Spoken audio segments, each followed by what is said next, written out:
Hey guys, tonight we begin with the medieval royals who ruled kingdoms by day and floated peacefully through alternative realities by night. You're standing in Westminster Palace, 1453. The King of England hasn't left his chambers in 3 months. Not because he's sick, not because he's plotting, because he's absolutely gone, chemically speaking. Here's the thing nobody wants to admit.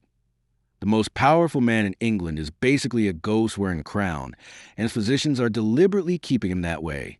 Henry VI didn't choose this life.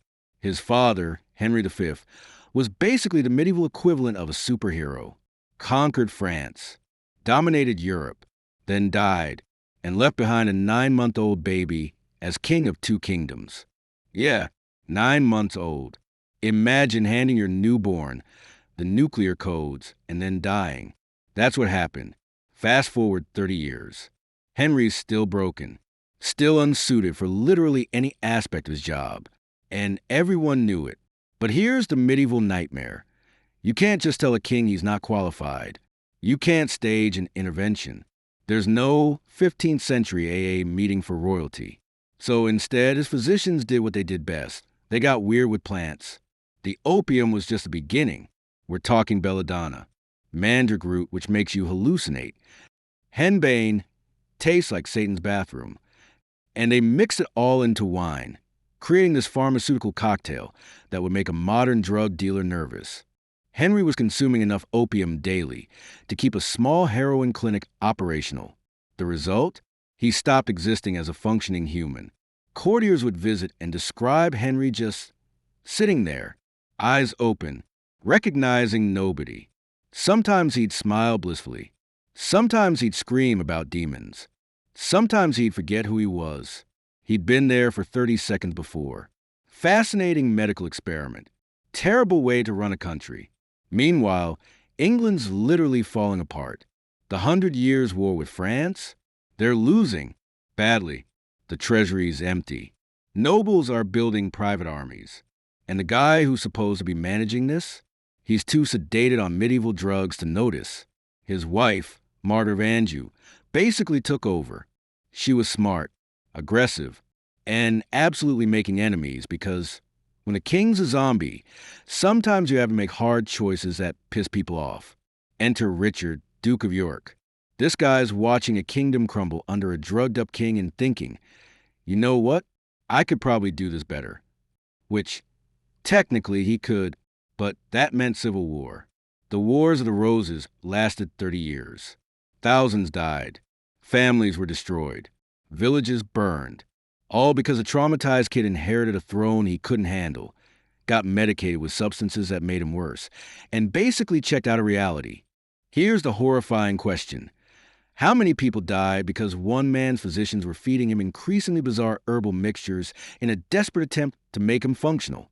How many lives were destroyed because medieval medicine operated on completely false assumptions about how the human brain works? Henry VI died in 1471, probably murdered, maybe by the very people trying to protect him.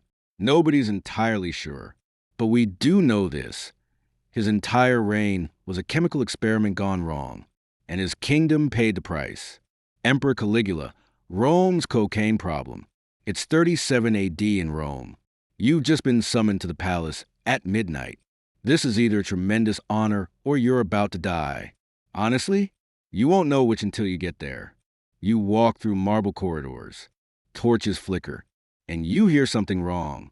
Laughter. Not happy laughter. The kind of laughter that suggests someone's lost their mind and found it hilarious.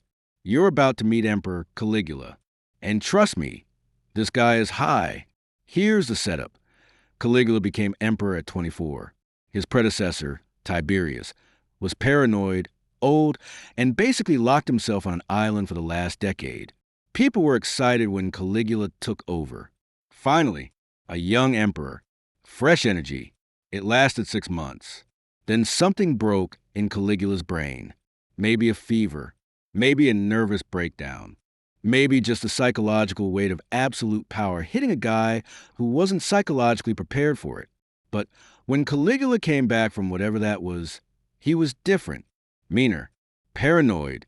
More interested in total control. and he started drinking. Not casually. Seriously. The kind of drinking that suggests someone's trying to escape from themselves.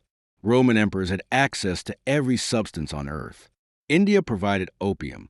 Persia provided herbal preparations. Trade routes meant exotic drugs from everywhere. And Caligula basically consumed all of it. Wine mixed with opium, herbal concoctions, possibly early forms of hallucinogens from the Far East. By his late 20s, Caligula was running an empire while experiencing a constant high. And that's when things got genuinely dark. Caligula became convinced that basically everyone was plotting against him. Senators?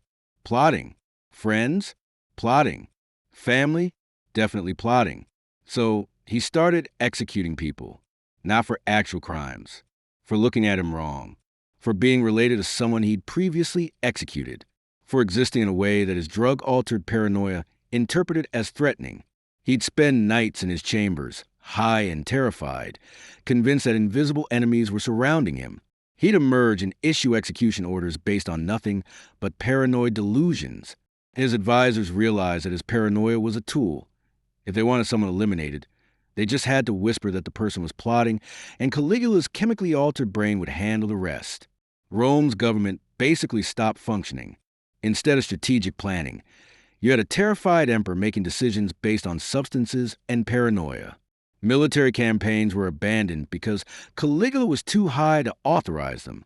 Economic policy was ignored because Caligula was too detached from reality to understand it. The really brutal part? The people closest to him, his friends, his advisors, people who might have actually helped, they gave up trying because every time they suggested the emperor might be using too many substances, every time they suggested he might be paranoid, Caligula would interpret that as a threat to his authority. So they stopped trying. They just let him spiral, let him get more paranoid, let him execute more people based on nothing. By 41 AD, Rome's government was basically in rebellion. The military had turned against him. The Senate wanted him gone. And Caligula, who had the power to destroy anyone, found that he had no one left to trust. So his own guard stabbed him multiple times in his palace. And Rome basically said, finally, Caligula ruled for 4 years. 4 years of a chemically altered paranoid in charge of the world's largest superpower. Thousands died. Families were destroyed. The political structure was damaged for decades. And it happened because one guy had access to every substance imaginable and nobody had the ability to tell him no. Ready for story 3? Queen Christina of Sweden, genius in the smoke. It's 1650 in Stockholm. You've been invited to meet the Queen. Queen Christina. They say she speaks 5 languages. They say she's one of the smartest people alive. They also say she's absolutely bizarre. You follow the smell of smoke to her chambers. And what you find is, well, it's unexpected. Queen Christina is sitting in a room so thick with incense, smoke, you can barely see across it. Books are everywhere. She's wearing men's clothes, which is genuinely scandalous in 1650. There are ink stains on her fingers, and she's smoking something, repeatedly, intensely. Here's the real story. Christina was raised like a prince. Her father wanted a son, got a daughter, and basically decided, fine, I'll just raise her as a boy. So she learned philosophy, mathematics, languages, theology, military strategy. She was legitimately brilliant. The kind of person who could have revolutionized 17th century thought. But here's the problem. Being that intelligent while also being a woman, while also being a queen, while also being temperamentally unsuited for boring royal duties. That creates psychological pressure. Christina was bored, existentially bored. Running Sweden seemed like a waste of time when she could be reading Descartes. Attending court sessions seemed pointless when she could be contemplating philosophy. So she started self-medicating. The smoking wasn't casual. She'd sit in her chamber for hours, going through pipe after pipe, creating a fog so thick you couldn't see the walls. And it wasn't just tobacco. There's evidence of opium, possibly cannabis, possibly other things. And here's the wild part. Christina was aware she had a problem. There are actual letters where she complains about her smoking, where she talks about how it's affecting her health, where she describes paranoia and anxiety. She wanted to quit, but she couldn't, because the substances were the only thing keeping her sane in a situation her brain fundamentally couldn't handle. See, depression and Christina seemed to have been lifelong roommates. Being raised as a boy, then dealing with being a woman in a male-dominated world. Being a queen when you wanted to be a scholar. Being trapped in a role that required you to care about politics when your brain was screaming to spend all your time reading. That's not a recipe for mental health. That's a recipe for needing substances. And opium? Opium makes the pain go away, makes the boredom tolerable, lets you function when your situation is fundamentally dysfunctional. By the 1650s, Christina's addiction was serious. She was increasingly isolated. The court thought she was eccentric, but harmless. They didn't realize she was self-destructing in real time. Then, in 1654, she did something absolutely dramatic. She abdicated. She just gave up, walked away from being Queen of Sweden, handed the crown to her cousin, and went to Rome. And here's the sad part. Even after leaving power, even after removing herself from the situation that was destroying her, she didn't get better. She just continued smoking, continued using, continued slowly poisoning herself. Christina spent her final decades in Rome. Intellectually brilliant, but increasingly isolated. Her body was breaking down from years of substance abuse. She died in 1689, probably still smoking, probably still fighting the depression that had haunted her entire life. The tragedy isn't that Christina was a drug addict. The tragedy is that she was a person of genius trapped in a situation she couldn't escape. And the only tool available to her to survive that situation was substances that were slowly killing her. What do you do when you're too smart for your own life? When your brain's wired for things your circumstances won't allow? When the only relief available requires poisoning yourself? Christina didn't have an answer. Neither did the 17th century. King Charles VI of France. 3 decades of madness. It's 1392 in France. King Charles VI is riding through a forest. Suddenly, no warning, he starts screaming. He thinks assassins are attacking him, so he starts swinging his sword at his own guards. He kills 4 of them before they can stop him. Then he collapses, unconscious. When he wakes up days later, he has no memory of any of it. Welcome to the reign of a king who's going to experience this cycle for the next 30 years. Charles VI inherited the throne when he was about 13. Young, traumatized, surrounded by people trying to control him. It's basically a recipe for psychological breakdown, and that's exactly what happened. By 1392, Charles was experiencing what we now recognize as schizophrenia or bipolar disorder or severe mental illness of some kind. His brain was broken. And instead of getting actual help, instead of stepping back from power, instead of finding real treatment, they gave him drugs. Medieval physicians saw a sick king and thought, well, obviously, we need to drain some blood. Bloodletting was the answer to literally everything. So they bled him multiple times, which made him weaker, which made his immune system worse, which made everything exponentially worse. That didn't work, so they escalated. Opium, herbal mixtures, belladonna, mercury, which is toxic. They were basically poisoning him while calling it medicine. By the 1400s, Charles was having episodes where he became convinced he was made of glass. Literally, he'd scream about his fragility. He'd refuse to let people touch him. He'd wear metal-reinforced clothing because he was terrified his glass body would shatter. Imagine being a noble trying to run France while the guy in charge thinks he's made of glass. The most insane part? While Charles was experiencing this, the 100 Years' War with England was actively happening. France was losing. Territory was being surrendered. Resources were being wasted. And the king, who was supposed to be making strategic decisions, he was convinced he was made of glass and being poisoned by his own medicines. So actual power devolved to his wife and various nobles. They basically ruled around him, let him exist in his chambers, fed him whatever substances they thought might help. Spoiler, none of it helped. The paranoia was the worst part. Charles became convinced that people around him were traitors, that they were trying to kill him. So he had people executed based on nothing but his own paranoid delusions, which made people actually want to rebel, which made his paranoia seem justified, which made him have more people executed. It's a vicious cycle. You're paranoid, so you execute people, so people actually become traitors, so your paranoia seems proven, so you execute more people. And he was medicated the whole time on substances that probably amplified the paranoia instead of reducing it. By the 1420s, Charles had been experiencing episodes for 30 years. The kingdom was exhausted. The nobility was fractured. Power had basically fragmented into regional fiefdoms because there was no central authority you could actually depend on. France nearly collapsed, not because of military defeat, not because of plague, but because the guy in charge was mentally ill and being medicated with substances that made him worse. Charles died in 1422. He was in his 50s. He'd been having episodes for 30 years. By the end, he was basically a shell, a man whose brain had been chemically altered by medieval medicine, whose judgment had been destroyed by untreated mental illness, whose reign had destabilized an entire kingdom. Here's the horrifying thought. Medieval physicians genuinely believed they were helping.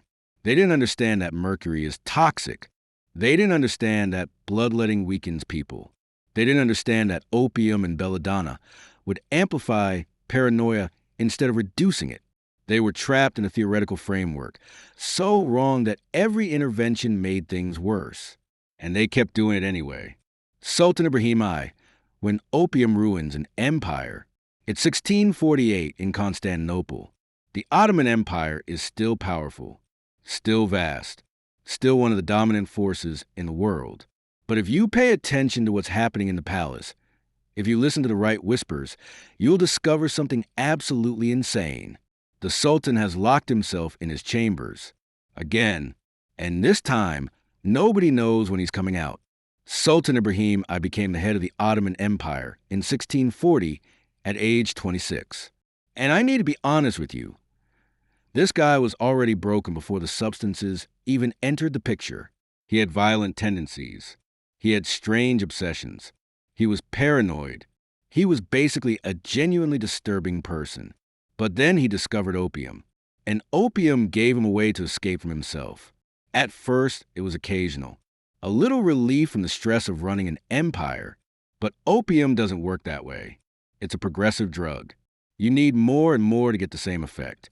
So Ibrahim escalated, from occasional use to daily use, from daily use to constant use. Within a few years, he was basically permanently intoxicated. Here's where it gets dark.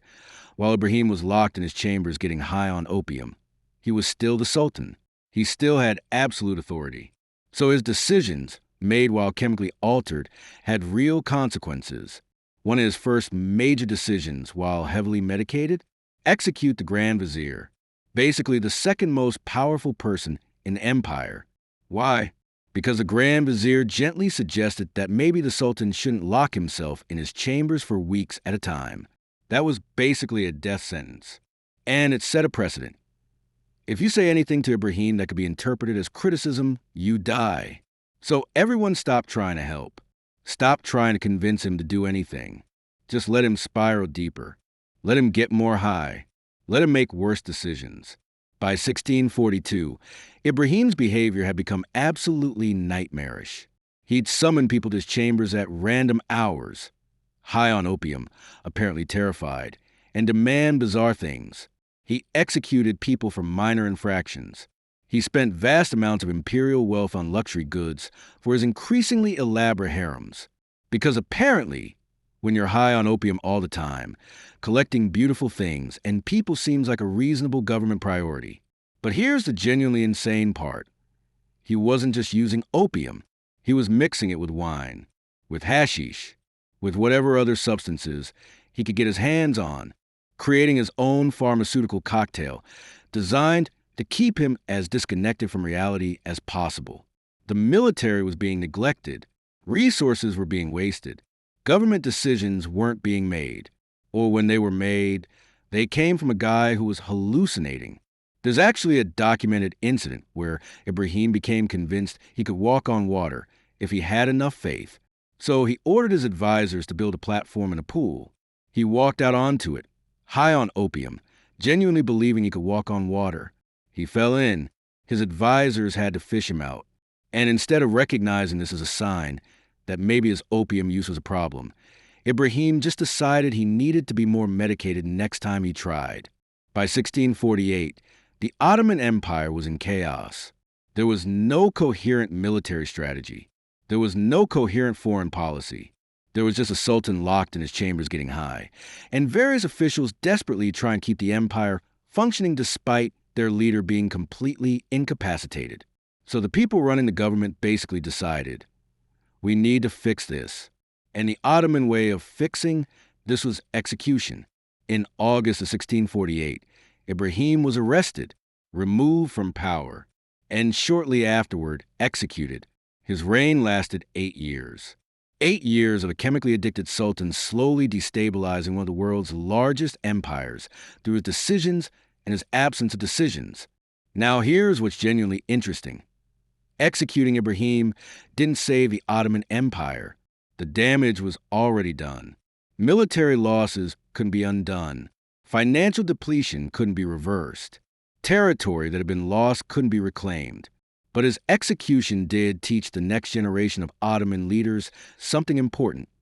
Never again. Never again let a sultan get that addicted. Never again let one person's substance abuse destroy an entire empire. One man's opium addiction cost the Ottoman Empire years of stability and countless resources, and millions of people paid the price. How many military defeats were due to an opium-addicted sultan? How many decisions weren't made because the person who was supposed to make them was too high? How many people died because one man couldn't put down the drug? Continue to Story 6. King Wenceslas IV. When booze costs you an empire. It's Prague, 1378. Winter. It's beautiful. Medieval architecture, castle towers, the whole aesthetic. But if you listen to conversations in taverns and markets, you'll hear something that nobody's supposed to be saying out loud. The king is a drunk, not a casual drinker, a seriously addicted to alcohol drunk, and he's running the Holy Roman Empire. Here's the context. Wenceslas inherited the throne young. He was crowned king of Bohemia as a kid. Then, by his early 20s, he'd inherited the title of Holy Roman Emperor, which means, theoretically, he was in charge of the largest political entity in Central Europe. Basically, one of the most powerful positions in the medieval world. Wenceslas had none of the skills necessary for that job, and instead of developing them, he started drinking. Not casually. Seriously. We're talking about a guy who would start drinking in the morning and not stop until he passed out at night, then wake up and do it again. Medieval beer and wine were lower alcohol content than modern stuff, but the volumes he was consuming, that's still catastrophic. Why would a young king with access to literally everything start destroying himself with alcohol? Well, here's the thing about inheriting absolute power at a young age. It's terrifying. You're expected to make decisions that affect millions of people. You're supposed to navigate incredibly complex political situations. You're supposed to maintain relationships with other powerful rulers while also maintaining control over your own nobility. It's an impossible job. And if you're not temperamentally suited for it, if you're anxious or depressed or just fundamentally unprepared, then you're going to look for a way to escape that reality. For Wenceslas, that escape was alcohol. By the early 1380s, his drinking had become so severe that it was affecting his ability to rule. The Holy Roman Empire is huge. It requires constant attention, constant diplomacy, constant decision-making. And Wenceslas was basically checking out. He'd disappear into his chambers for days, drunk, completely unavailable. The really insane part was that nobody could stop him. He was a Holy Roman Emperor, theoretically the most powerful person in the empire. Sure, there were nobles and princes and archbishops who could advise him, but they couldn't exactly stage an intervention. You don't walk up to the Holy Roman Emperor and say, "Hey, we think you have a drinking problem. Maybe cut back." That's a good way to get executed. So people just let him drink and dealt with the consequences.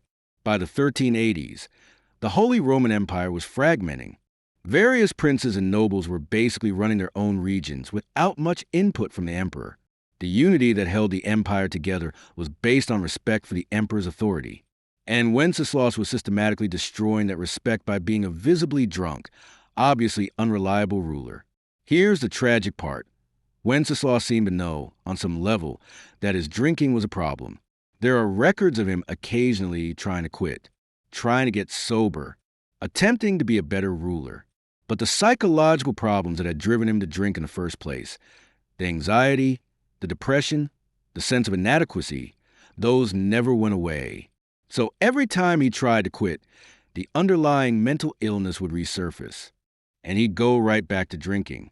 It's a vicious cycle. You start drinking to cope with anxiety and depression. The drinking temporarily numbs the pain, but then you try to quit because you recognize the problem. When you quit, the anxiety and depression come roaring back, and they're worse than before because now you're also dealing with withdrawal. So you go back to drinking, and the cycle repeats. Medieval physicians, of course, had absolutely no understanding of this. They just knew Wenceslaus was drinking a lot, and it was probably bad for him, so they prescribed other substances to try to fix the problem. More herbs, more medicines, possibly more alcohol, because medieval medicine sometimes treated alcoholism with more alcohol. If you thought being a medieval peasant was rough, try doing it as a woman. All the filth, famine, and fear, plus childbirth, subservience, and social invisibility. In the Middle Ages, being a woman is like being on hard mode with no health potions and no restart button. From birth, a girl's life path is pretty much locked in. Marry young, bear children. Serve your husband, die tired. Education, not likely.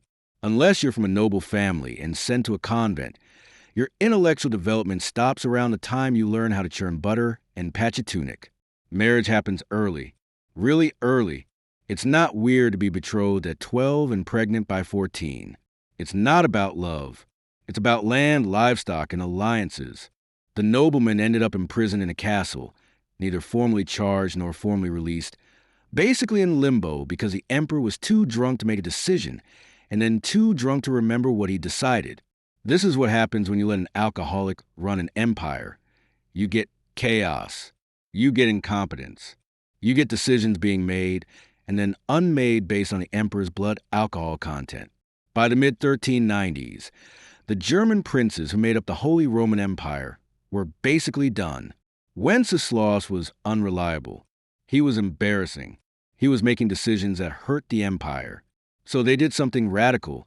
They removed him from power. In 1400, the prince-electors basically voted to depose him. They elected a new emperor. They kept Wenceslaus as king of Bohemia, partly out of respect for his birthright, partly because you can't technically execute the former emperor, but they stripped him of actual power. And here's what's genuinely surprising. Once Wenceslaus was removed from the pressure of actually running the empire, his drinking got worse. Not better. Worse. Because now he didn't even have the pretense of responsibility. Now, he could just drink without anyone expecting anything from him. So he did. Wenceslaus basically spent his final decades drunk in Prague, occasionally making appearances at court, mostly just drinking. He outlived many of the people who'd opposed him. He had a long, slow decline into complete alcoholic deterioration. And by the time he died in 1419, he was basically a ghost, a man who'd inherited one of the most powerful positions in the world and drank his way out of it. Now here's what's important. Wenceslaus didn't destroy the Holy Roman Empire through malice or incompetence in the traditional sense. He destroyed it through chemical dependency. His alcoholism didn't just affect him. It destabilized an entire political structure. It forced the empire to reorganize. It created a precedent where the prince-electors could actually remove an emperor they deemed unfit. So in a weird way, Wenceslaus's alcoholism was one of the factors that led to the fragmentation of the Holy Roman Empire. The empire that controlled Central Europe for centuries started fracturing partly because one guy couldn't handle power and self-medicated with alcohol. What happens when the person in charge of your entire nation is so desperate to escape their own mind that they drink themselves into irrelevance? Ready for story 7? The Assassins of Alamut, Hashish Murder and Legend. It's 1090 in Persia. You're looking up at a fortress that seems to defy physics. It's built into a cliff face. It's nearly impregnable. And inside that fortress, there's a legend developing that will eventually make it all the way to Europe and basically create an entire mythology around drug-fueled murder that historians are still arguing about today. Welcome to Alamut. Welcome to the Assassins. Now, I need to tell you right from the start, the popular history of the Assassins is almost certainly wrong. The legend, the one that says they were a fanatical death cult who got high on hashish and then went out and murdered people, that legend is probably not accurate. But it's so compelling, so perfectly encapsulates medieval fears about drugs and religious extremism and murder that it's become the dominant narrative. And the truth? The truth is actually more interesting. The Assassins were a religious sect called the Nizari Ismailis. They were Muslims, but they believed things that mainstream Islam considered pretty heretical. They had a specific religious philosophy. They had complex political goals. And they were operating out of a mountain fortress because, honestly, if you're a religious minority with unpopular political ideas in medieval Persia, a mountain fortress is a pretty smart move. Their leader was Hassan I-Sabah. Hassan was genuinely brilliant, politically sophisticated, militarily strategic, and apparently absolutely charismatic. He convinced a bunch of people to follow him into a mountain fortress and basically commit to a life of religious study, military training, and occasionally assassination. Here's where the substance abuse angle comes in. There's a legend that Hassan would drug his followers with hashish. He'd give them hashish. They'd have visions, and he'd convince them that the visions they were experiencing were a preview of paradise. Then he'd tell them, if you die for our cause, you'll go to that paradise for real. And they'd believe him so much that they'd become willing to die, willing to become assassins.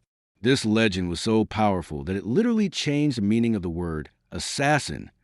Some historians think assassin comes from hashishins, the people who use hashish.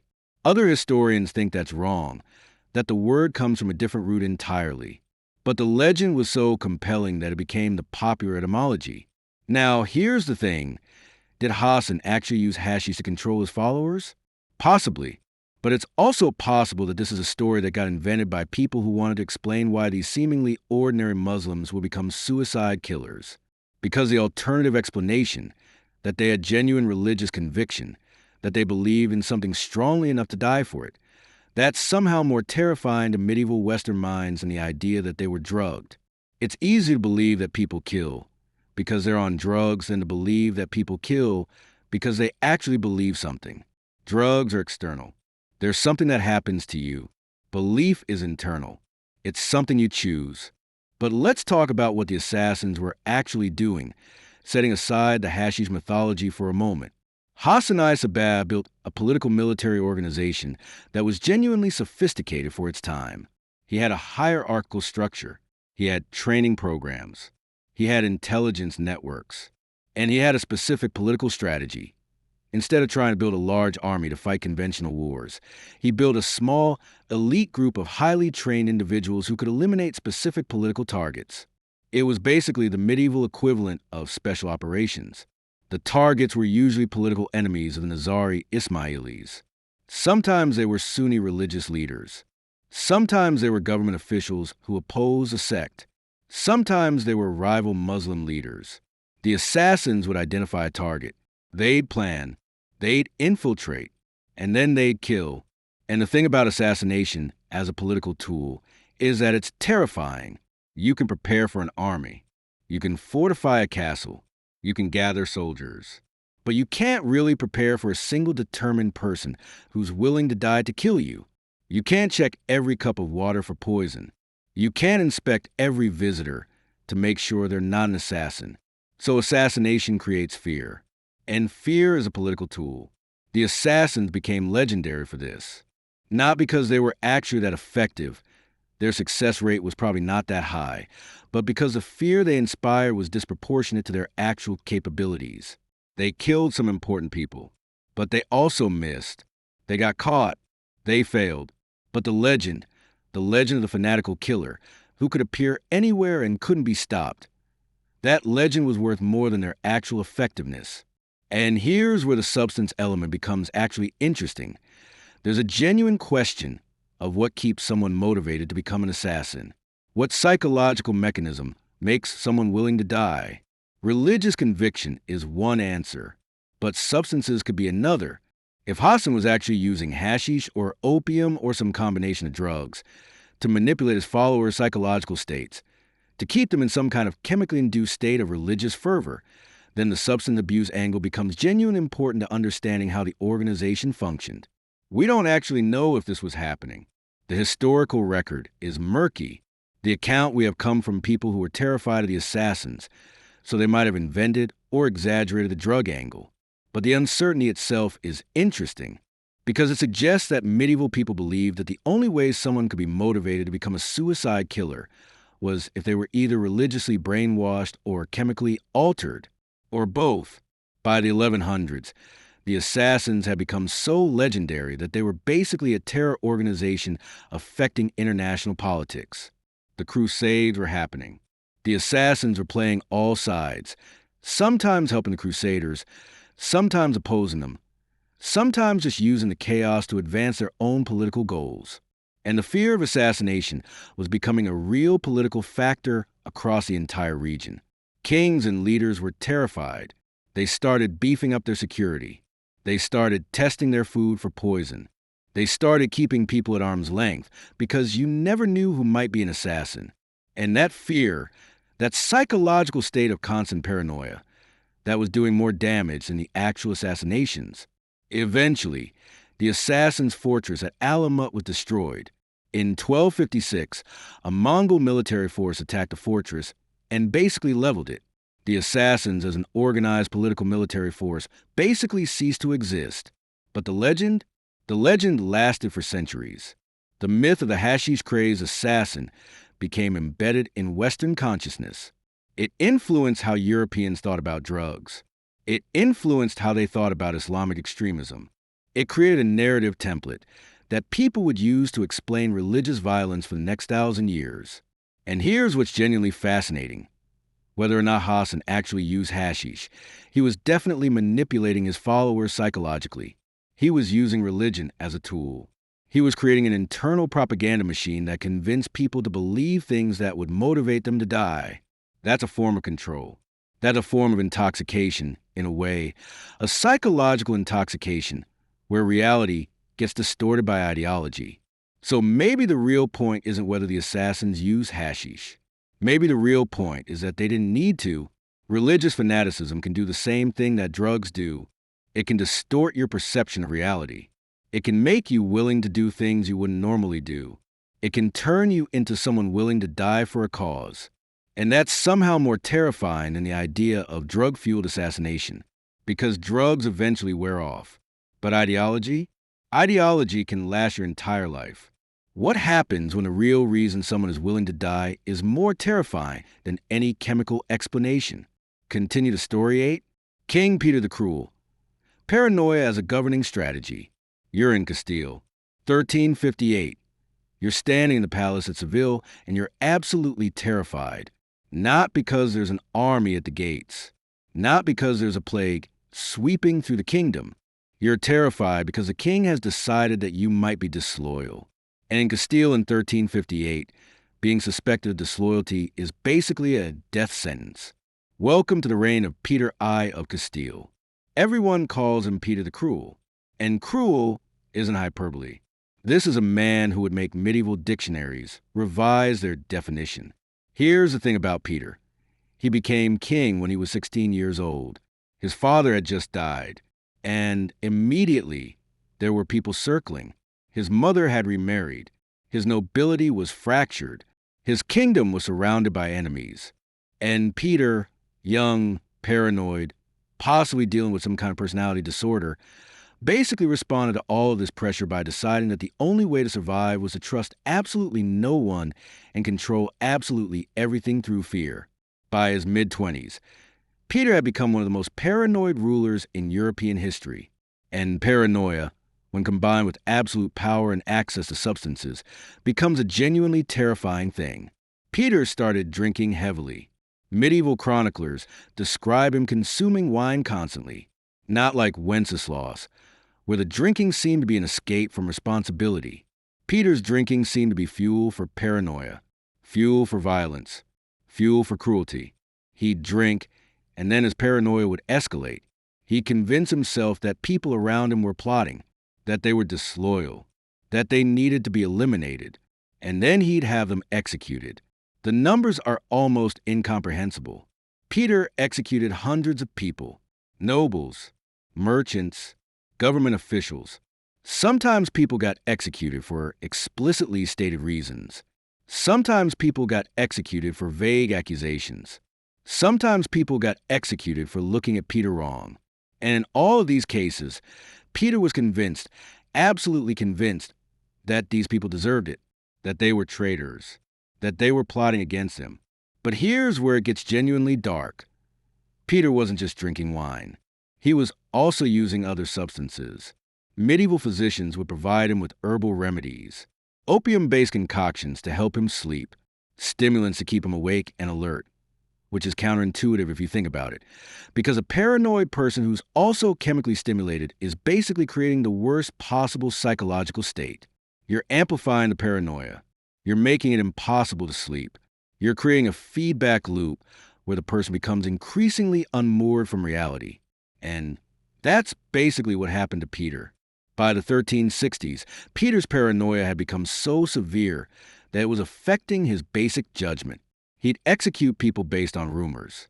He'd order entire families killed because one member was suspected of disloyalty. He'd destroy people's property. He'd torture people.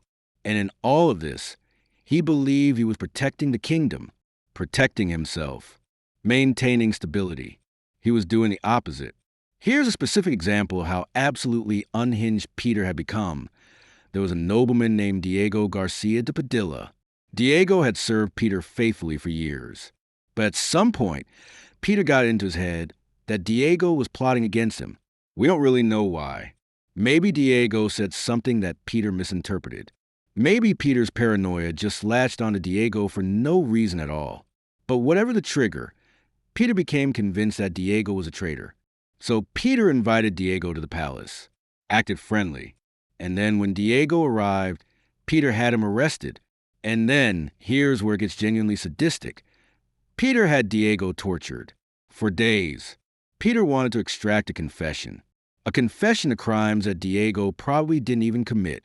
Peter needed to justify the execution, needed to convince himself that he'd been right to be paranoid. And when Diego was finally dead, Peter took his property, confiscated his wealth, destroyed his family's legacy. It was thorough. It was complete. It was the kind of vengeance that suggests someone who's not operating from a place of rational fear, but from a place of paranoid fury. Now, here's what's genuinely tragic. There's evidence that Peter knew his own behavior was spiraling out of control. There are accounts of him having moments of what looks like genuine remorse. Moments where he seemed to understand that he was destroying the kingdom. Moments where he recognized that his paranoia might be irrational. But those moments would pass, and he'd go back to drinking, back to using substances, back to the paranoid spiral. It's like Peter was trapped in a feedback loop. The paranoia would emerge. He'd drink to manage the paranoia. The drinking would make the paranoia worse. He'd use other substances to try to manage the paranoia and the drinking. And all of these substances would interact in his brain, creating this toxic chemical stew that kept him in a permanent state of paranoid fury. And while Peter was spiraling, the kingdom was suffering. His paranoia was creating a climate of fear. People were afraid to speak, afraid to act, afraid to even exist near Peter without risking execution. This kind of fear doesn't create stability. It creates chaos. The nobility was fracturing. Peter's half-brother, Henry of Trastamara, was watching all of this and basically thinking, you know what? I could do this better. By the mid-1360s, Henry had decided to challenge Peter for the throne. And instead of backing down, instead of trying to negotiate or compromise, Peter responded by getting even more paranoid, more violent, more desperate. The civil war that followed lasted for years. Peter versus Henry, both claiming to be the legitimate ruler of Castile. And throughout all of it, Peter's substance use and paranoia were fundamental to how the war unfolded. Peter made military decisions while drunk. He made diplomatic decisions while paranoid. He made choices based on substances and fear rather than strategy. By 1369, Peter was losing. His paranoia had alienated his supporters. His cruelty had turned people against him. His military situation was deteriorating. And instead of adapting, instead of trying to fix things, Peter just became more paranoid, more violent, more desperate. And then Henry captured him. In March of 1369, Henry defeated Peter militarily and took him prisoner. And shortly afterward, the exact circumstances are unclear. Peter was executed. Peter's reign lasted about 20 years. But those 20 years were characterized by paranoia and violence that basically destroyed Castile's stability. Not because Peter was inherently evil. He probably became paranoid because of genuine political threats. His mother did remarry. His nobility was genuinely fractious. His kingdom was genuinely threatened. But instead of addressing these problems rationally, instead of building alliances and making strategic decisions, Peter responded with substances and paranoia. And the substances made the paranoia worse, which made him make worse decisions, which made his political situation actually become as threatening as his paranoid brain believed it was. It's a self-fulfilling prophecy. You become paranoid, so you execute people on suspicion of disloyalty. And the people who survive become genuinely disloyal because they're terrified and they want to bring you down. And then Peter interprets their actual disloyalty as vindication of his paranoia. What's the most dangerous kind of paranoia? The kind where the paranoid person has absolute power. Because then their paranoid delusions become reality. Their suspects actually do become traitors. Not because they were traitors originally, but because a paranoid person's violent response to suspicion forces them to become traitors. Ready for story 9? Emperor Zhongzong medicine as a weapon. You're in Chang'an, 705 AD. You're in the imperial palace of China, and you're witnessing something that makes medieval European court intrigue look like a children's game. This is court poisoning elevated to an art form. This is medicine weaponized. This is a palace where literally anyone could be trying to kill you at any moment. And they're using substances so subtle that nobody will even know they're being poisoned until they're dead. Welcome to the reign of Emperor Zhongzong of China. Welcome to one of the most toxic, literally, courts in human history. Here's the background.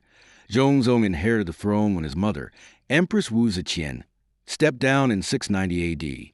But here's the problem. His mother didn't really step down. She appointed him, but she still held actual power. And Zhongzong, who was in his 20s when he became emperor, basically had to share power with his mother while pretending to be in charge, which is an impossible political situation. And then his mother died in 705 AD. And suddenly, Zhongzong was actually in power, actually running the empire, actually responsible for making decisions, and absolutely terrified because he'd spent his entire reign being essentially a figurehead. So what did he do? He basically handed power to his wife, Empress Wei. Now, Empress Wei was brilliant. She was also ruthless, and she immediately recognized that being the Empress of China meant she had access to power that very few women in human history had ever possessed, and she was going to use it. But here's the problem with consolidating power in the imperial palace. Everyone around you is trying to consolidate power too. The emperor's relatives want power. The government officials want power. The military commanders want power. And they're all willing to kill to get it. So they start using poison. Not crude poison. Not the kind of poison that kills immediately and obviously. Those poisons are useless in court because people would figure out they were poisoned. They'd investigate. They'd find who did it. No, the poisons being used in the imperial palace in 705 AD were sophisticated. They were subtle. They were designed to mimic natural illnesses, to look like disease, to kill slowly enough that it seemed like the person just got sick and died of natural causes. And the person using the poison? The person administering it? Usually, it was the victim's personal physician. See, if you want to poison someone in the imperial palace without getting caught, you don't hire an assassin. You don't use an obvious poison. You poison them slowly through their medicine. You become their trusted physician. You gain their confidence. And then you slowly, systematically introduce substances that will destroy their health. Substances that will mimic disease. Substances that will kill them in ways that look completely natural. By 705 AD, this had become standard practice in the Chinese imperial court. Everyone had physicians. Everyone received medicines regularly. And everyone was terrified that their physician was slowly poisoning them. And the evidence suggests they were right to be terrified. Historical records from this period describe Emperor Zhongzong becoming increasingly ill.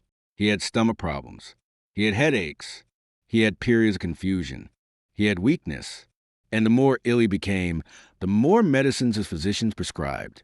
And the more medicines he took, the sicker he got. But here's the insane part. Zhongzong probably didn't realize he was being poisoned. The substances being given to him were designed to mimic illness, to look like disease. So Wei got sick from the poison. It just looked like he had a disease. And the logical response to having a disease was to take more medicine, which meant taking more poison. It's a genuinely diabolical system. You poison someone by giving them medicine. They get sick from the poison. They take more medicine to treat the sickness, which is more poison. And the cycle continues until they're dead. And everyone just thinks they died of a disease. Empress Wei was orchestrating all of this. She had control of the imperial physicians. She had control of the medicines that Zhongzong was given. She could poison him while maintaining complete plausible deniability. And as Zhongzong got sicker, she consolidated more and more power.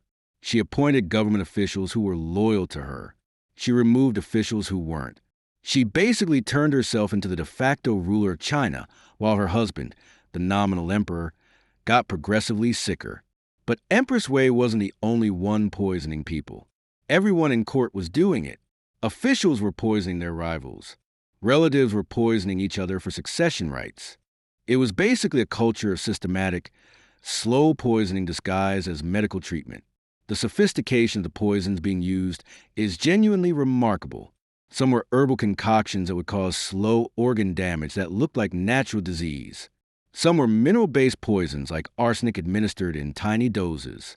Some were substances extracted from plants that would cause symptoms identical to diseases like dysentery or pneumonia. And the physicians administering these poisons weren't necessarily villains. Some of them were being coerced. Some of them were genuinely convinced they were giving legitimate medicine. Some of them were so embedded in the culture of court poisoning that they didn't even question it.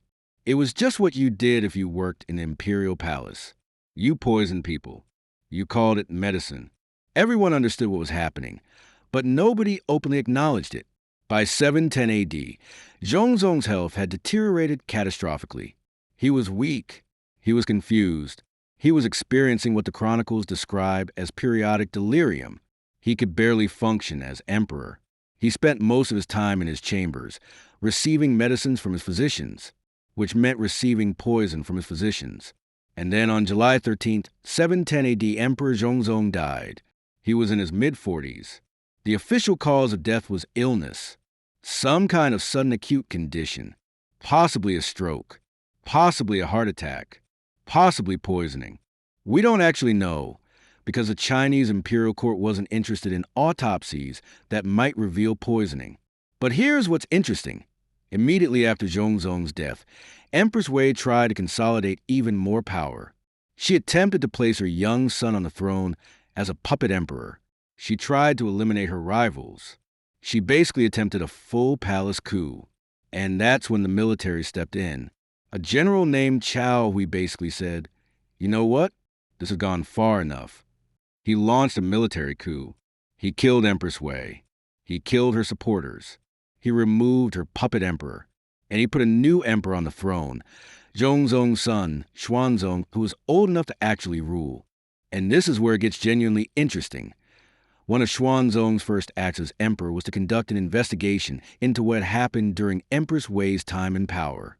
And the investigators discovered evidence of systematic poisoning, of physicians administering toxic substances disguised as medicine, of a court culture where poisoning had become the normal way of consolidating power. The response was brutal. Physicians who had participated in the poisoning were executed. Court officials who had enabled it were executed. Empress Wei's entire faction was purged. Xuanzong basically decided that the poisoning had gone too far, and he was in a clean house. But here's what's genuinely tragic. By that point, Zhongzong was already dead. The investigation happened after he'd already been poisoned to death. So the knowledge of what had happened to him didn't help him. It just revealed that he'd been systematically murdered by the woman he'd trusted most, his wife, with the cooperation of the physicians. What's the deadliest poison? The one disguised as a cure. Genghis Khan, shamanism, spirituality, and conquest. You're in the Mongol steppes. 1206. You're standing in front of a man named Temujin, who has just unified the warring Mongol tribes and declared himself Khan, literally ruler of all. And he's about to fundamentally change the world. But before he does, before he launches the most devastating military campaign in human history, he's going to do something that seems completely bizarre to you. He's going to sit in his tent and commune with shamans. Welcome to the intersection of spirituality, shamanism, and consciousness-altering substances that created the Mongol Empire. Here's the context you need. The Mongol steppes in the 12th and 13th centuries were not unified. There were dozens of tribes, constant warfare, constant raids, constant competition for resources. And out of this chaos emerged Temujin, who would become Genghis Khan, a military genius who basically said, you know what? Instead of all of us fighting each other, let's unite and go conquer the world. And it worked. Spectacularly. But here's what's less talked about. Genghis Khan's entire worldview, his entire spiritual and philosophical framework, was deeply influenced by shamanism. And shamanism, in the Mongol tradition, wasn't some purely spiritual practice. It involved substances, rituals, altered states of consciousness. See, Mongol shamans used various plants and fungi to achieve what they believed were spiritual visions. There's evidence that they used fly agaric, a hallucinogenic mushroom, possibly other plant-based substances. They'd use these to achieve what they called ecstatic states, moments where they believed they were communicating with the spirit world, with the ancestors, with the forces that govern the universe. And Genghis Khan, who was raised in the Mongol tradition, who believed deeply in shamanism, participated in these rituals. He consulted with shamans. He believed that his shamans could divine the will of the spirits. He believed that shamanism was giving him insight into reality that others didn't have. Now, here's where it gets interesting. Was Genghis Khan using shamanic rituals and substance-induced altered states to actually understand something profound? Or was he using them as a tool to shape his own decision-making and justify the decisions he'd already made? Probably both. Genghis Khan was a military genius, genuinely brilliant strategically. His military innovations were ahead of their time. His organizational structure was sophisticated. His intelligence networks were extensive. So when he made a decision, it was usually based on good strategy. But then he'd consult his shamans. The shamans would perform rituals. They'd consume hallucinogenic substances. They'd have visions. And they'd tell Genghis Khan that the spirits were guiding him, that the spirits approved of his decisions, that the spirits predicted victory. And Genghis Khan would take that as validation of decisions he'd probably already made strategically. But it gave him something more powerful than just strategy. It gave him spiritual certainty, divine approval. And when you can convince your soldiers that you have divine approval, that the spirits are guiding you, that's a powerful tool. That's a way to inspire absolute loyalty. Here's a specific example. Before a major military campaign, Genghis Khan would consult with his shamans. The shamans would perform elaborate rituals. They'd use substances to achieve altered states. And then they'd announce that the spirits predicted victory. And Genghis Khan would then go and achieve that victory. Not because the spirit predicted it, but because he was a brilliant military strategist who'd already planned out the campaign. But his soldiers didn't know that. From their perspective, Genghis Khan had divine support. The spirits were on their side. How could they lose? And that psychological edge, that belief that they were fighting for something cosmic, something spiritual, something that transcended mere military strategy, that gave them an advantage, that made them more willing to fight, more willing to die. This is where the substance abuse angle becomes genuinely interesting. The The shamans weren't being dishonest. They actually believed that the substances were giving them genuine spiritual insight. They weren't cynically manipulating Genghis Khan. They genuinely thought they were accessing some kind of spiritual reality.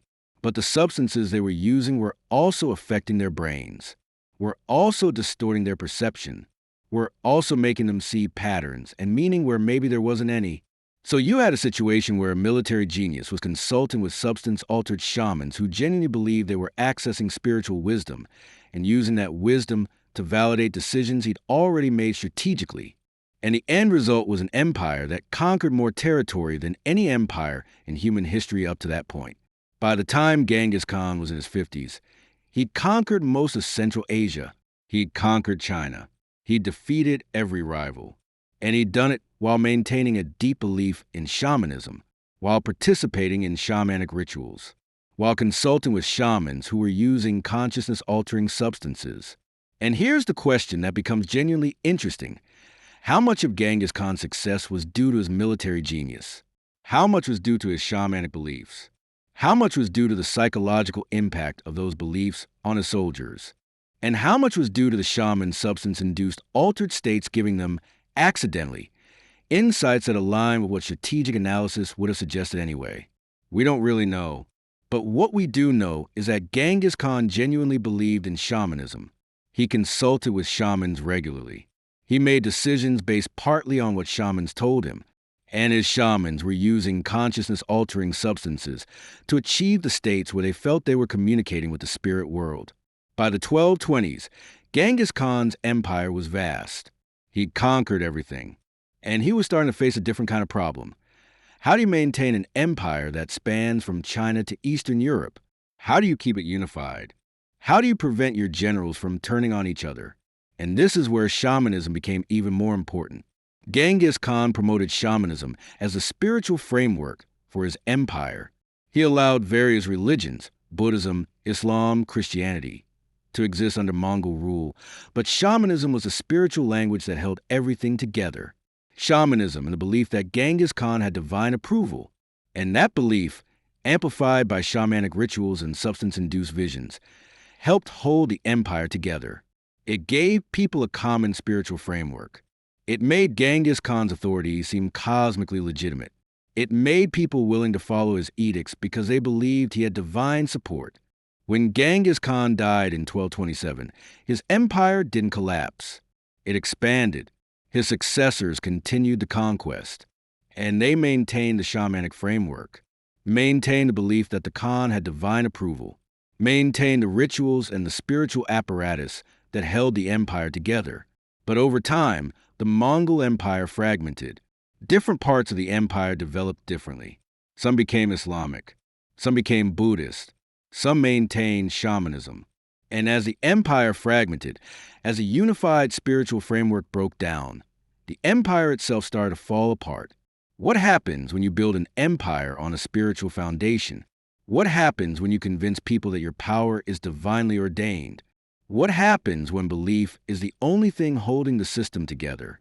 You create something that's fragile, that's dependent on belief. That will shatter when belief changes. King Eric VI of Denmark. When hallucinations shatter a throne. You're in Denmark, 1286. You're in the royal court at Copenhagen, and something is very clearly wrong with the king. His eyes have this unsettling quality, like he's looking at something that nobody else can see, like he's living partially in this world, and partially somewhere else entirely. And the scarier part is that he's making decisions based on what he's seeing in that other world. Welcome to the reign of King Eric VI of Denmark. Welcome to what happens when a king's brain breaks and medieval medicine makes it worse. Here's the background. Eric VI became King of Denmark in 1259. He wasn't particularly remarkable at first. Not brilliant, but competent enough. He ruled a relatively stable kingdom. He was dealing with the usual medieval problems: rebellious nobility, external threats, economic challenges. Nothing he couldn't theoretically handle. But then something happened. Somewhere around 1270, Eric started getting sick. We don't know exactly what the illness was. Medieval chronicles describe it vaguely as a wasting disease or spiritual affliction. But what's clear from the descriptions is that Eric was experiencing something neurological, something that was affecting his perception of reality. The symptoms are genuinely disturbing. Contemporary accounts describe Eric having what sound like hallucinations. He'd see things that weren't there. He'd hear voices. He'd have periods where he seemed completely disconnected from reality, unable to recognize people he'd known his entire life, unable to understand where he was or what was happening around him. And here's where the substance angle comes in. The physicians treating Eric had absolutely no idea what was actually wrong with him. So they did what medieval physicians always did. They got weird with substances. They gave him opium for the pain. They gave him herbs that were supposed to have magical properties. They gave him various concoctions that were supposed to restore balance to his humors. Some of these substances probably helped marginally. Some of them probably made things worse. And some of them, particularly certain hallucinogenic herbs that medieval physicians sometimes used, those might have actually amplified the hallucinations he was already experiencing. By the 1270s, Eric's condition had become a genuine problem for the kingdom. He'd have days where he seemed relatively lucid, and then he'd have periods where he'd descend into what the chronicles describe as madness. During these periods, he'd make bizarre decisions. He'd become violent. He'd become paranoid. He'd seem convinced that people around him were demons or spirits or enemies. And because he was a king, these decisions had consequences. There are accounts from this period describing Eric ordering the execution of people he believed were conspiring against him. There are descriptions of him having violent outbursts in court. There are chronicles describing him becoming increasingly withdrawn, spending days locked in his chambers, apparently lost in internal hallucinations that terrified him. The really tragic part is that Eric seemed aware, at least sometimes, that something was wrong. There are accounts suggesting that during lucid periods, Eric would acknowledge that his perceptions were unreliable, that he couldn't trust what he was seeing, that he was aware he might be experiencing something that wasn't real. But then the hallucinations would return and the awareness would vanish. Here's where medieval medicine made things worse. The physicians treating Eric had access to various substances that could induce hallucinations. Not on purpose, they thought they were medicines. But certain herbal concoctions, particularly things derived from belladonna or henbane, would cause hallucinations in addition to whatever their intended medicinal effect was supposed to be. So you had a king who was already experiencing hallucinations due to some underlying neurological illness, and his physicians were giving him substances that would amplify those hallucinations.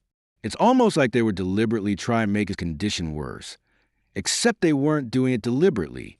They were just incompetent. They were trying to help and instead making things catastrophically worse. By the 1280s, Eric's condition had deteriorated to the point where he could barely function. He'd have periods where he couldn't leave his chambers. Periods where he seemed completely unaware of what was happening in his kingdom. Periods where he'd make decisions that seemed to come from a completely different reality than the one everyone else was inhabiting. And the nobility of Denmark was basically having a collective nervous breakdown, trying to figure out how to deal with a king who was seemingly going insane. Do you try to remove him? That's basically rebellion. Do you try to work around him? That's hard when he's still technically the supreme authority. Do you try to help him? How do you help someone whose brain is broken in ways that medieval medicine can't begin to address? So they did what they often did. They just let it happen. They let Eric spiral. They tried to maintain the kingdom despite the king being increasingly incapacitated. A honeyed pastry, your favorite dessert that everyone knows you love, slipped onto the table by a trusted servant who'd just been bribed with enough gold to secure his family's future for 3 generations. Death arrived slowly over hours or days, painfully as your organs fail one by one, and with perfect plausible deniability. Because who could prove it wasn't natural illness? This is why every Byzantine emperor employed food tasters, not one but several, rotating randomly on an unpredictable schedule, so no one could predict which cup or plate would be tested first or bribe all of them without being caught. And while Eric VI remained technically the king, you couldn't really depose a king without creating massive legal and religious problems. Actual power shifted to his son. Eric VI essentially became a ghost in his own kingdom. Still technically the king, but with no actual authority. Still receiving respect due to his rank, but no longer making decisions. Still living, but essentially removed from power. And here's what's genuinely tragic. Removing Eric from the stress and responsibility of ruling might actually have been good for him. It removed the pressure that was probably contributing to his psychological deterioration. It removed the situations where his hallucinations could have catastrophic real-world consequences.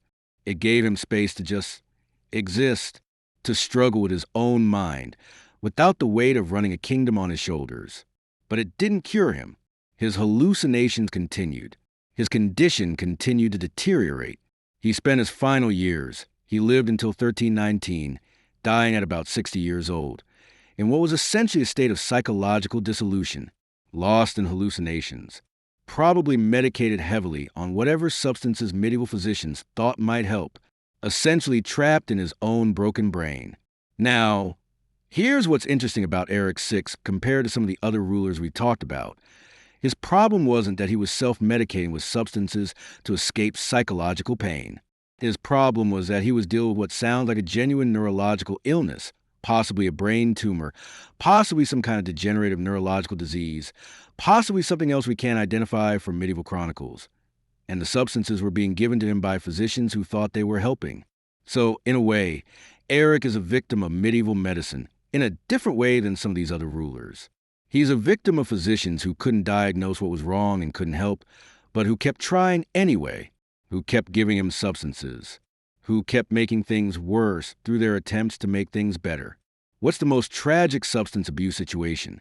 The kind where the person being harmed doesn't even realize they're being harmed, where the people trying to help are actually hurting them, where good intentions create catastrophic consequences. Eric VI never recovered. He never got better. He just slowly deteriorated into complete psychological dissolution, while the people around him desperately tried to help and made everything worse. Medieval medicine. How physicians poison their kings. You're in a medieval palace. 1340. A king is sick. Not catastrophically sick, just a fever, some weakness, maybe some pain. But a fever in the medieval world means one thing: call physicians. And you're about to witness something genuinely insane: the systematic poisoning of a monarch by the people who are supposed to be healing him. Welcome to the darkest reality of medieval medicine. The physicians who killed their patients while trying to cure them. Here's the thing that needs to be established right from the start. Medieval physicians weren't stupid. They weren't deliberately trying to poison people. Most of them genuinely believed they understood the human body and how to treat disease. The problem was that their understanding was fundamentally, catastrophically wrong, and their treatments were basically designed to harm the people they were treating while calling it medicine. If Pal represented the sun, journeying through the underworld at night to rise again, then the Red Queen may have represented the moon, the feminine force that follows its own mysterious path in the sky. Together they embodied a cosmic duality: masculine and feminine, king and queen, sun and moon, order and ritual. In Maya mythology, rulership was not singular. It was relational. Harmony in the cosmos required balance, and that balance extended into the dynastic court. By placing the Red Queen beside Pal, the Maya were preserving not just a marriage, but a cosmic partnership. Their proximity in death may have mirrored their roles in life. A queen not behind, but beside her king, sharing not just a throne, but a legacy. So physicians would take a lancet, basically a small knife, and cut open a vein. Sometimes they cut an artery by mistake, and then they let the patient bleed. How much? That depended on how sick the physician thought the patient was. For a serious illness, they might bleed the patient until he basically passed out. Think about that.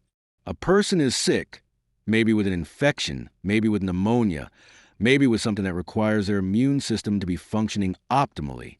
And the physician's response is to drain their blood, which weakens them, which makes it harder for their body to fight the infection, which makes them more likely to die.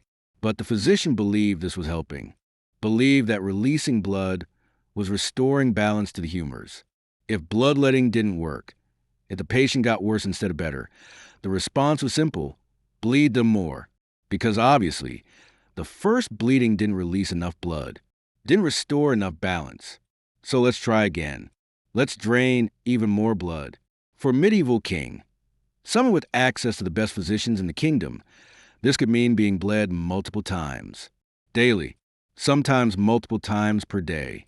A sick king could end up losing literally liters of blood over the course of his illness, which would make him weaker, more prone to shock, more likely to die. But it was medicine.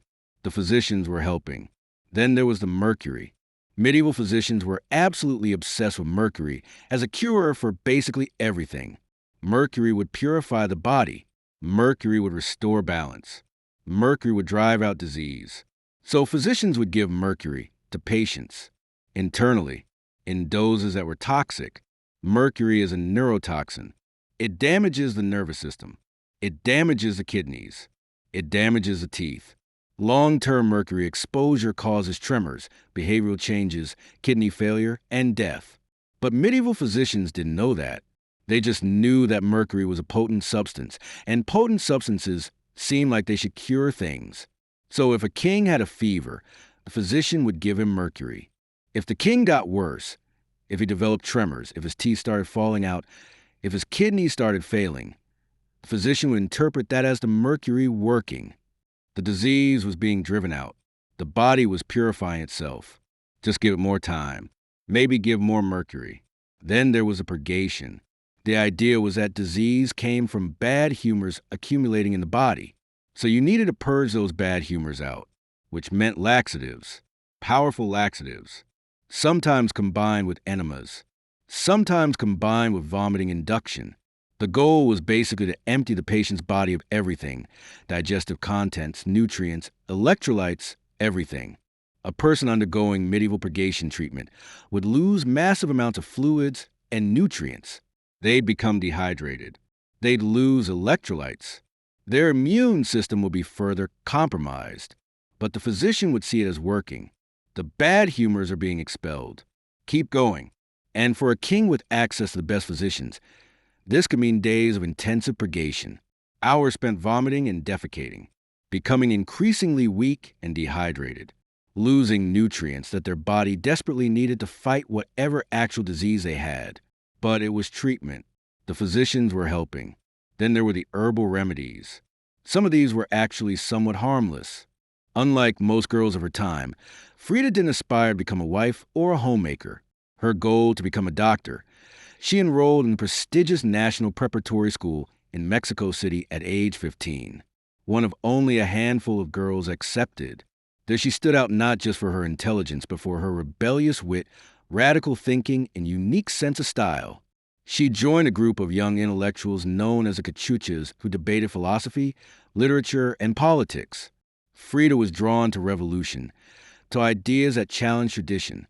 So if a king was sick with, say, pneumonia, which would cause fever, respiratory difficulty, and confusion, the physician might give him mandragora to calm his fevered mind, which would add hallucinations and respiratory depression on top of the pneumonia, making it impossible for the patient to breathe, making the patient delirious from the combination of fever and drug-induced hallucinations, basically making the pneumonia more likely to kill him. But the physician believed he was helping. Here's a specific example how this would play out in real life. King John II of France, yes, another French king, got sick in 1340. We don't know exactly what he had. Maybe an infection, maybe pneumonia, maybe something else. But the royal physicians were called. First, they bled him multiple times. His blood pressure would have dropped. His oxygen carrying capacity would have been reduced. His immune system would have been compromised. Then they gave him mercury. His nervous system would have started being damaged. He developed tremors. He'd experienced neurological symptoms on top of his original illness. Then they purged him. He'd lose fluids and electrolytes. He'd become dangerously dehydrated.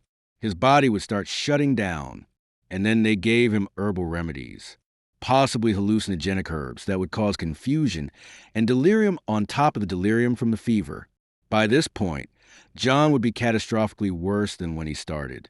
He'd be weak from blood loss, poisoned from mercury, dehydrated from purgation, hallucinating from herbs. His immune system would be completely compromised, and the physician would be baffled about why his treatment wasn't working.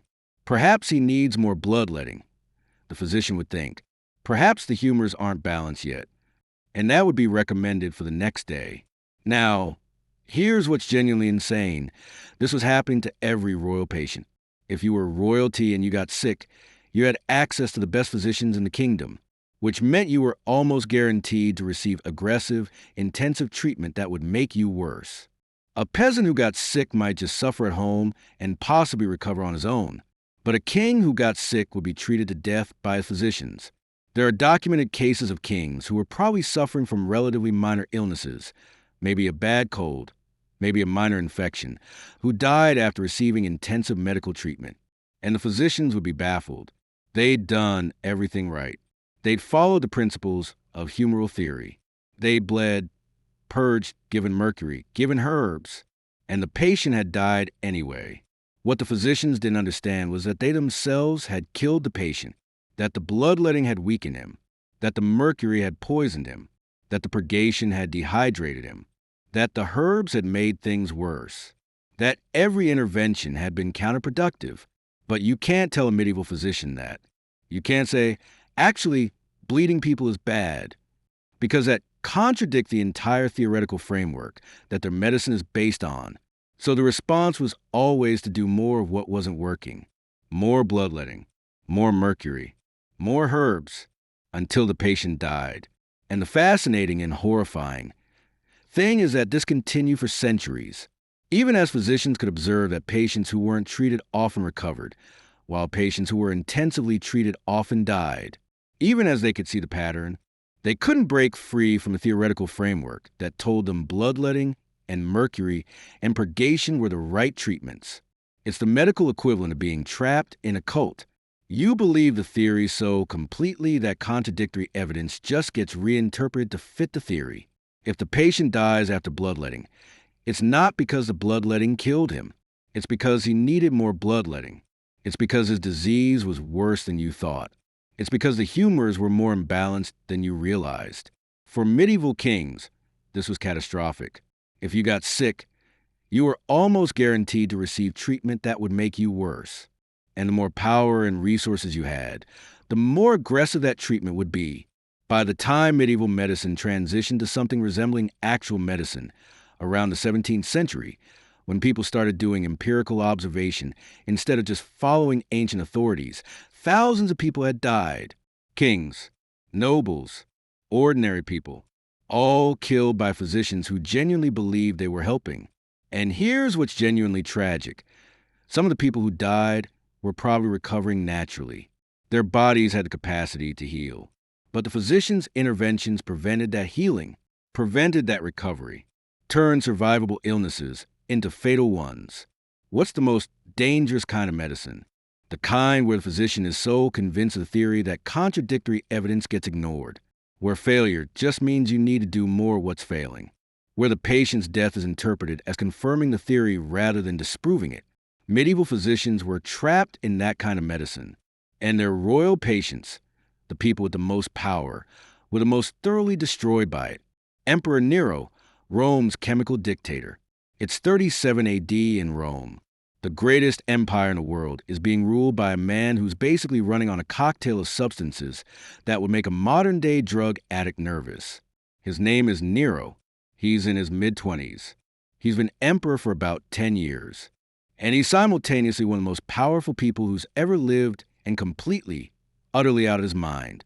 Welcome to the reign of a man who makes Caligula look stable. Here's the setup. Nero became emperor in 54 AD, when he was still a teenager. His mother, Agrippina, had basically orchestrated his rise to power. She'd seduced the previous emperor, married him, and then conspired to get her son onto the throne, which means Nero owed his power, his literal existence as emperor, to his mother's manipulation and ruthlessness. That's not a healthy psychological foundation for a teenager to build on. For the first few years, Nero was actually relatively manageable. He had advisors. He had people around him who were trying to keep things together. But as he got older, as he solidified his power, as he started to understand the extent of his authority, Nero started to change. He started to become increasingly paranoid, increasingly violent, increasingly disconnected from reality. and he started using substances, everything that was available to him. And because he was the most powerful person in Rome, he had access to basically every substance that existed in the ancient world. Opium from Egypt, wine from all over the Mediterranean, herbal preparations from Persia, possibly cocaine derivatives from contact with South America, though the evidence for this is controversial. Substances that modern historians still can't identify with certainty. Nero had access to it all, and he consumed all of it, constantly. He'd have periods where he'd spend days getting high, emerging only to make bizarre decisions, and then disappearing into his chambers again. The thing about Nero that distinguished him from some of the other rulers we've talked about is that Nero wasn't using substances to manage underlying mental illness, at least not consciously.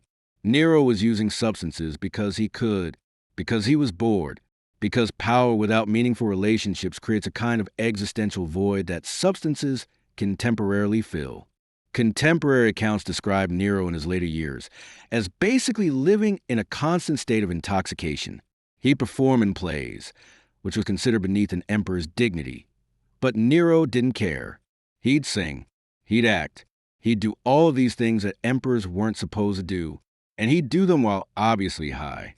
He'd hold public spectacles in the Colosseum that were basically pharmaceutical experiments.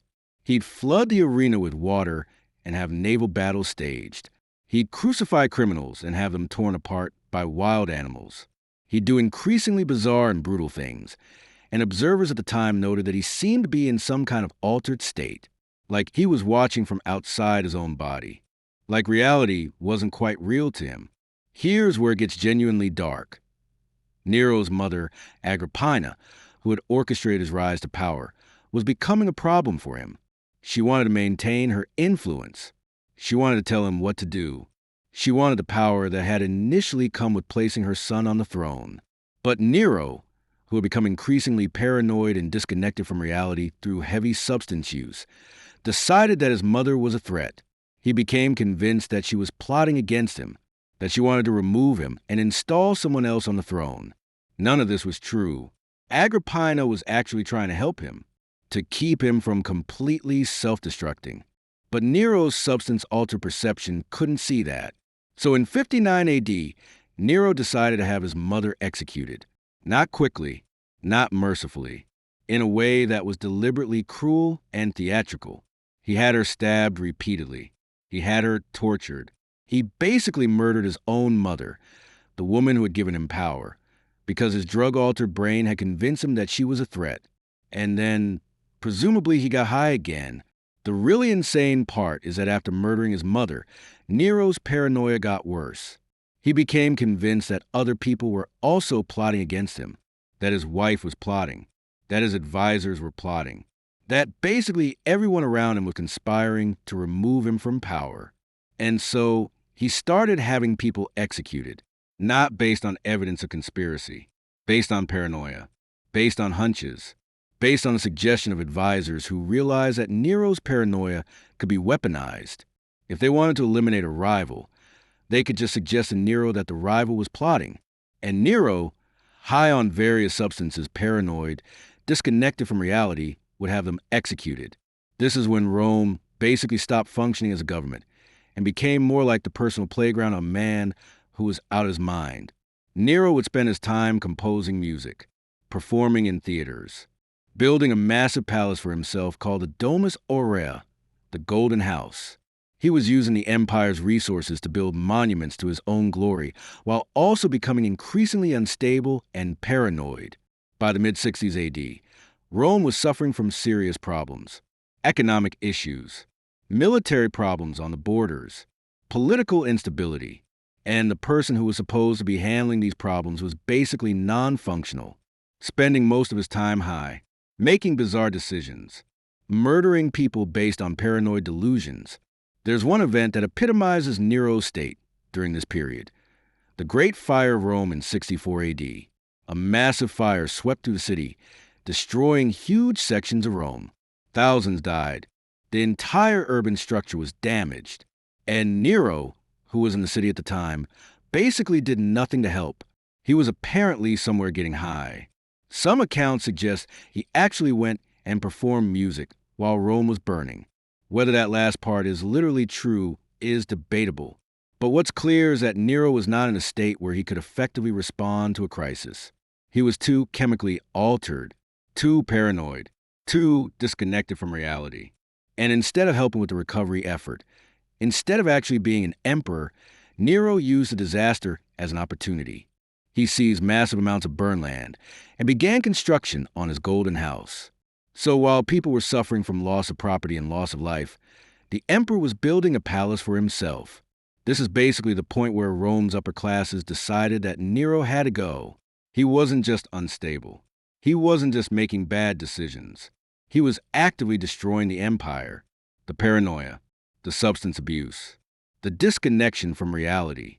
It was all combining to create a situation where Rome was being ruled, if ruled is even the right word, by a man who was essentially non-functional. So they conspired to remove him.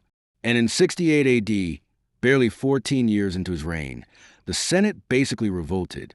Military commanders revolted. The empire basically said, "We're done. You need to go." Nero initially tried to flee, tried to find somewhere to hide, but his position was completely untenable. Everyone in power had turned against him. And on June 9th, 68 AD, Nero, the most powerful man in Rome, the ruler of one of the greatest empires in human history, killed himself, stabbed himself, with help from his secretary. He was 30 years old. What happens when you give absolute power to a chemically altered paranoid? You get the destruction of one of the world's greatest civilizations, not through military defeat, not through economic collapse, just through the decisions of a guy who was too high to understand what he was doing. The Khmer kings of Angkor, how opium destroyed a civilization. You're in Southeast Asia. It's 1200 AD. You're standing in front of Angkor, the largest city in the world at this moment. Larger than Paris, larger than London, a metropolis of over 1 million people built in the middle of the jungle. It's an engineering marvel. It's an architectural triumph. It's the capital of the Khmer Empire, one of the most sophisticated civilizations on Earth. And it's slowly collapsing, not because of warfare, not because of famine, not because of plague. It's collapsing because the people in charge of maintaining it are slowly losing their grip on reality through substance abuse. Here's the background. The Khmer Empire had been building Angkor since the 9th century. They created an intricate system of water management, reservoirs, canals, irrigation systems that allowed them to farm the land intensively. They'd built temples. They'd created art. They'd established trade routes that stretched across Asia. By the 12th century, Angkor was one of the greatest cities in the world. But maintaining a city of that size and complexity requires constant meticulous attention. It requires people in power who are focused, who are making rational decisions, who are prioritizing the infrastructure that keeps millions of people alive. And by the 13th century, the Khmer kings were increasingly unable to do that, not because they were incompetent, but because they were addicted. See, the Khmer Empire had access to opium.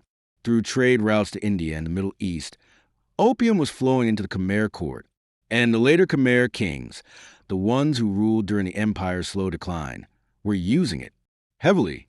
We don't have detailed historical records of this the way we have for European kings, but archaeological evidence and the accounts of foreign visitors suggest that opium use among the royal court became increasingly common, and as it became more common, royal decision-making became increasingly compromised. Here's what happens when the person in charge of a complex system is addicted to opiates. They become less interested in managing the system. They become content to let things continue as they are. They become less willing to make difficult decisions. They become more focused on personal comfort than on maintaining the infrastructure that keeps millions alive. For Angkor, this was catastrophic. The water management system that kept Angkor functioning required constant maintenance.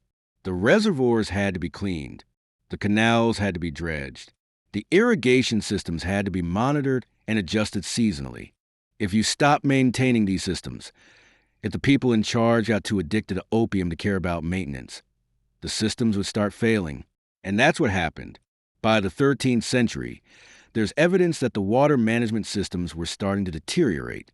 The reservoirs were silting up. The canals were becoming clogged. The irrigation systems were becoming less efficient. And instead of addressing these problems, instead of deploying resources to maintain the systems, the royal court seems to have been increasingly detached from these practical concerns. Because the kings were addicted to opium, they were spending their time in opium-induced bliss. They were less interested in the day-to-day management of the empire. Cerularius responded a few days later, after consulting with other Eastern bishops and the emperor, by excommunicating Cardinal Humbert and, by extension, the Pope himself and the entire Western Church. And just like that, in the summer of 1054, Christianity split permanently. The Catholic Church in the West centered on Rome. The Orthodox Church in the East centered on Constantinople. A schism that both sides initially thought would be temporary became permanent, hardening over decades and centuries into two completely separate branches of Christianity that exist to this day nearly 1,000 years later. This wasn't just a religious split between two groups of bishops who disagreed about theology. It was political, cultural, and military. As the agricultural system failed, as the population declined, as the infrastructure that kept the city functioning fell into disrepair, and the person who could have prevented this, the king who had the power and resources to maintain the water systems, to keep the city functioning, was too addicted to opium to care. Now, here's what's genuinely important about the Angkor story. It's not that opium directly destroyed the city. It's that opium made the people in power less capable of maintaining the complex systems that the city depended on. Opium is a drug that makes you peaceful, content, less interested in external problems, which is fine if you're a peasant in your fields. But if you're the king of an empire that depends on intricate water management systems, opium is basically the worst possible drug to be addicted to, because running a complex system requires constant attention. It requires making difficult decisions. It requires being willing to prioritize abstract long-term sustainability over short-term comfort. And opium makes all of those things harder. By the time the water systems had deteriorated enough that the agricultural system started failing, it was probably too late to fix it. You can't just rebuild a water management system that's been neglected for decades in a few years. The expertise would have been lost. The resources would have been depleted. The political would have been absent. And by that point, the population was already leaving. Once people start believing that a city is failing, they leave. They move to somewhere that seems more stable. And as people leave, the city becomes less viable, which causes more people to leave, which makes the city even less viable. It's a death spiral, and once it starts, it's almost impossible to stop. There's also evidence that the addiction among the royal court wasn't just affecting decision-making. It was affecting the social structures that held the empire together. When the king is addicted to opium, when he's spending most of his time in his chambers getting high, he's not making public appearances. He's not reinforcing his authority through ceremony and ritual. He's not maintaining the personal relationships that hold power together. So power starts fragmenting. Regional governors start consolidating their own power. They stop listening to the central authority. They start thinking about their own interests rather than the empire's interests. And the unified empire gradually becomes a collection of independent regions. By the 15th century, Angkor was essentially abandoned. The great city that had been the largest urban center in the world was empty. Its temples were being reclaimed by the jungle. Its reservoirs were silted over. Its irrigation systems were non-functional. And millions of people who had lived there had dispersed to other regions. And the primary reason? Not military defeat. He offered the cash-strapped crusaders a deal. We'll transport you, but first you have to do us a favor, a little job to work off your debt. Attack Zara, a Christian city on the Adriatic coast that used to belong to Venice, but had rebelled and needed to be brought back into line. The crusaders, desperate and broken with no other options for getting the Holy Land, agreed despite their misgivings.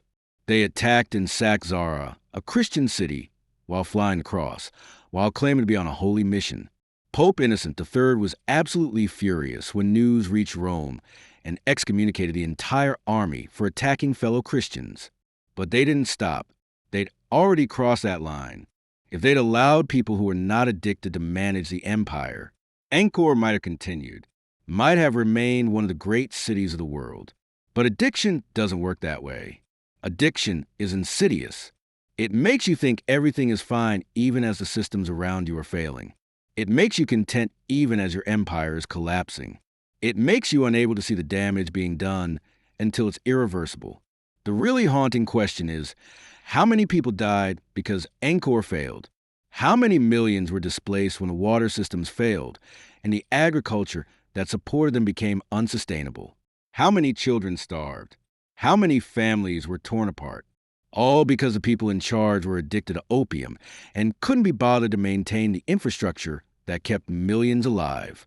What's the most destructive kind of addiction?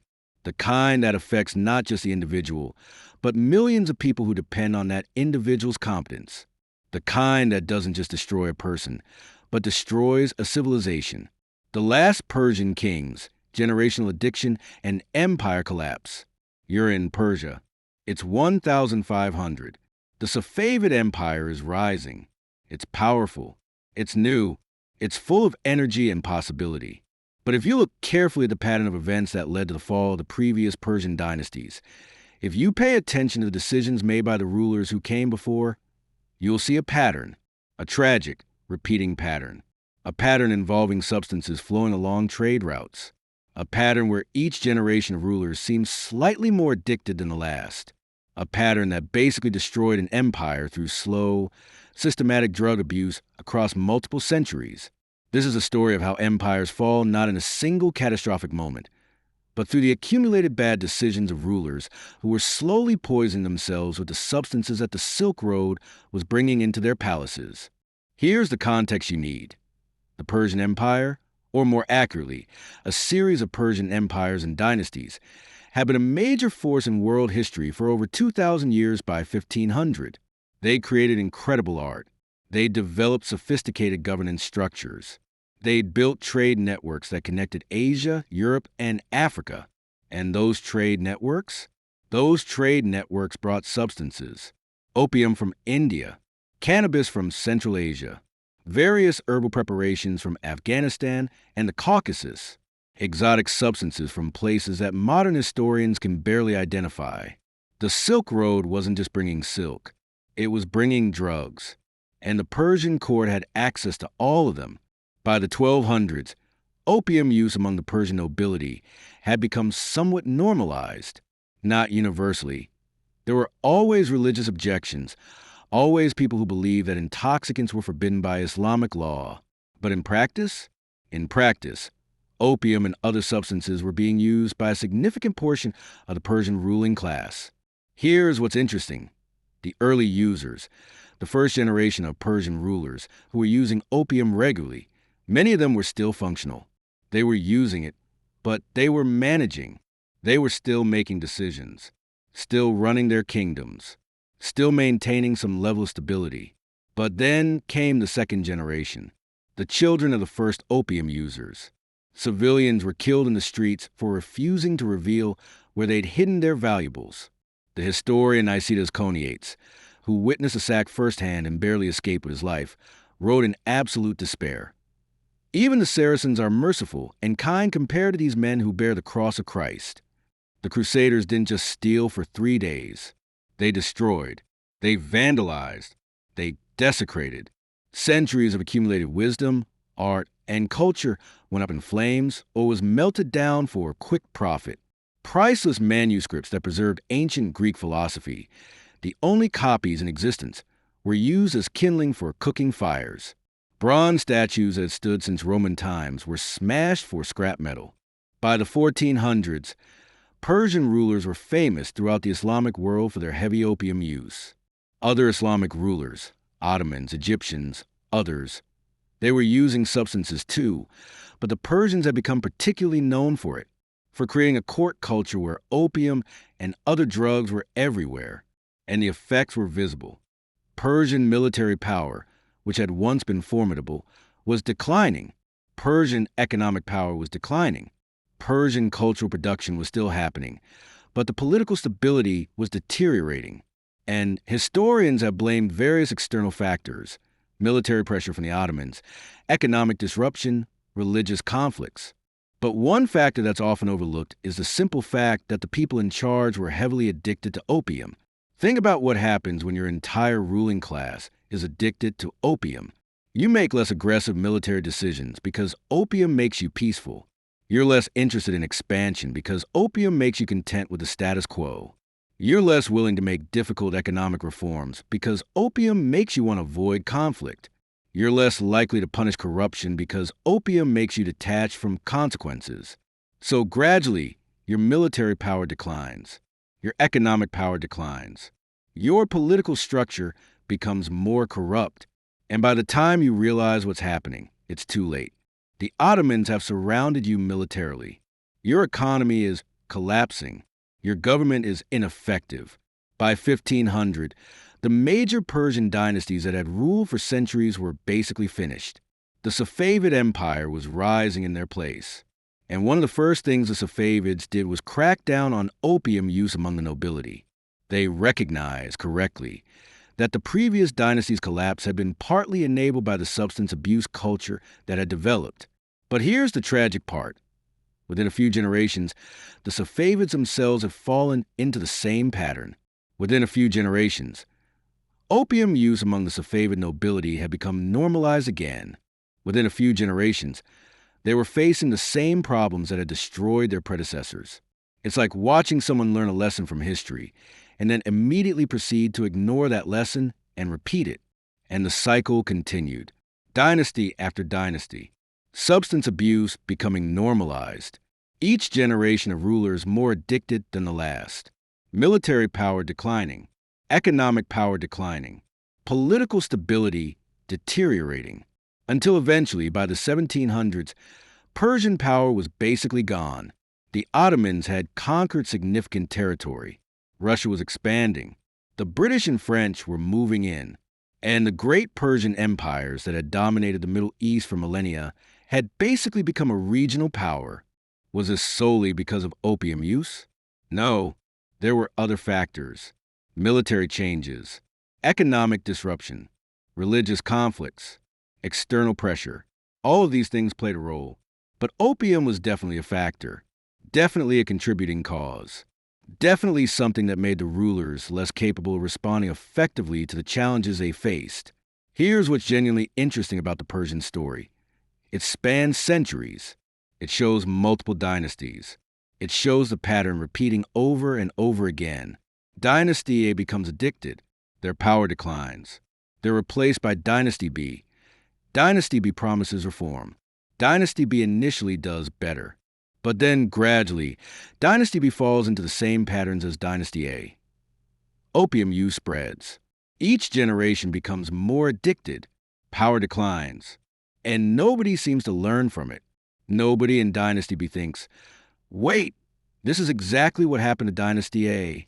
Maybe we should actually address the opium use before it destroys us. Instead, they just let it happen. And then they're replaced by Dynasty C. Who makes the same mistakes? This is what happens when substance abuse becomes embedded in a culture.